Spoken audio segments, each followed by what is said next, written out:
Assalamualaikum warahmatullahi wabarakatuh. Selamat datang di video saya.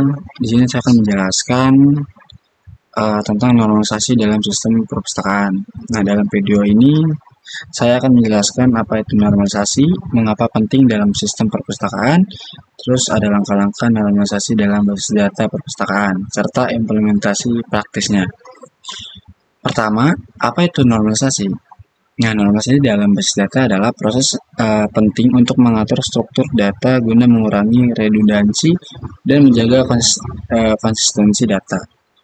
Mengapa normalisasi penting dalam sistem perpustakaan?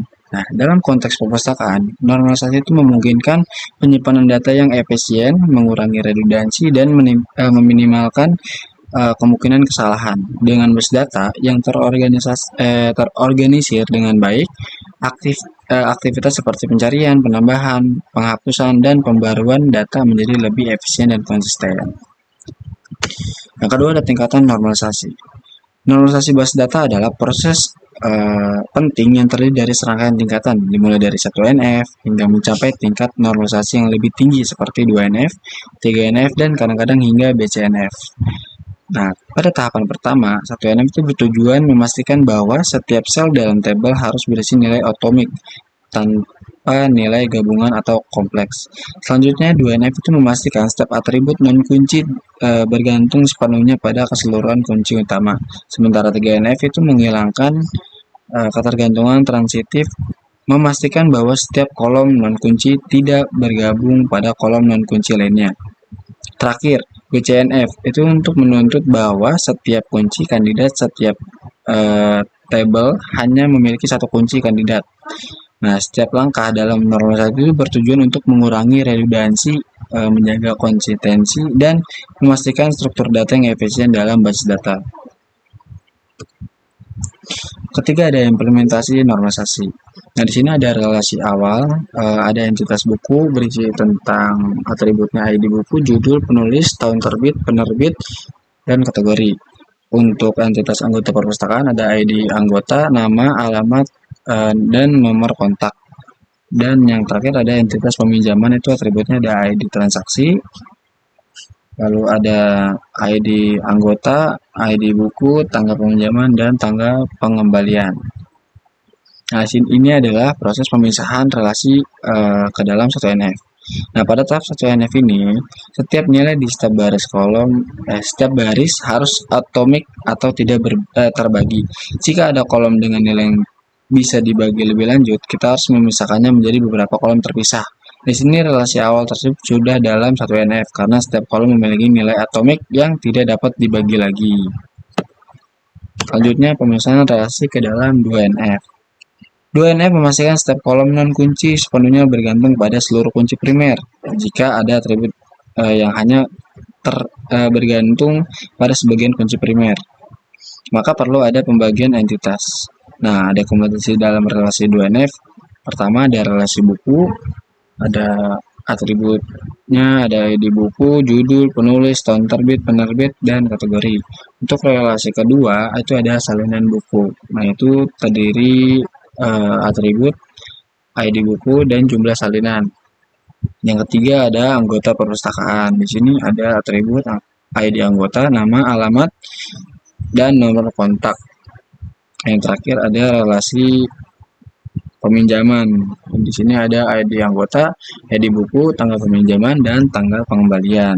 Nah, dalam tahap ini, setiap relasi itu memiliki kunci primer yang unik dan memiliki persyaratan 2NF. Nah, yang ketiga ada pemisahan relasi ke dalam 3NF. Nah, 3NF itu memastikan bahwa setiap atribut yang tidak ada hubungannya langsung dengan kunci primer.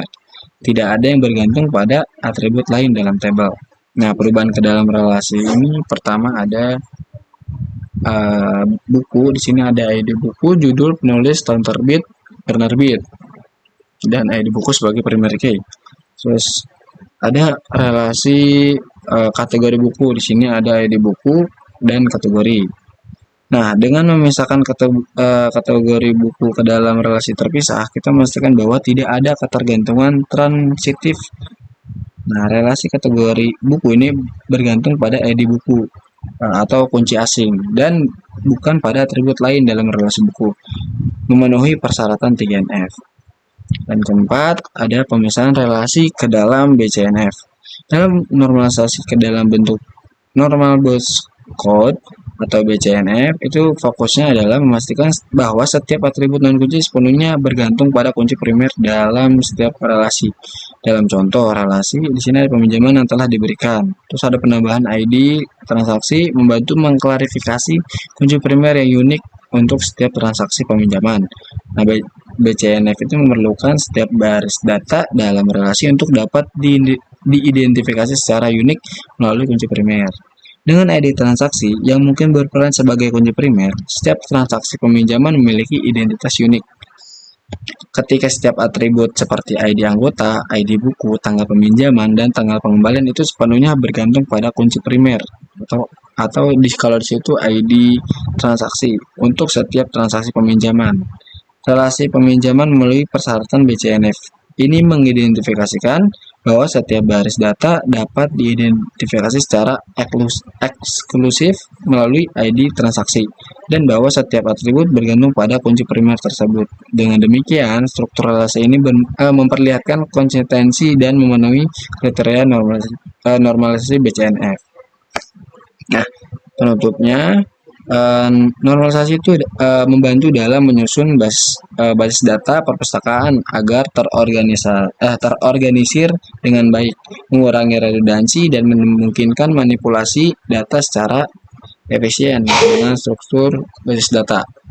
Terima kasih telah menonton video saya tentang normalisasi dalam sistem perpustakaan. Semoga informasi ini bermanfaat untuk Anda dalam pengelolaan sistem perpustakaan Anda. Jangan lupa like, share, dan subscribe untuk informasi lebih lanjut. Terima kasih. Ini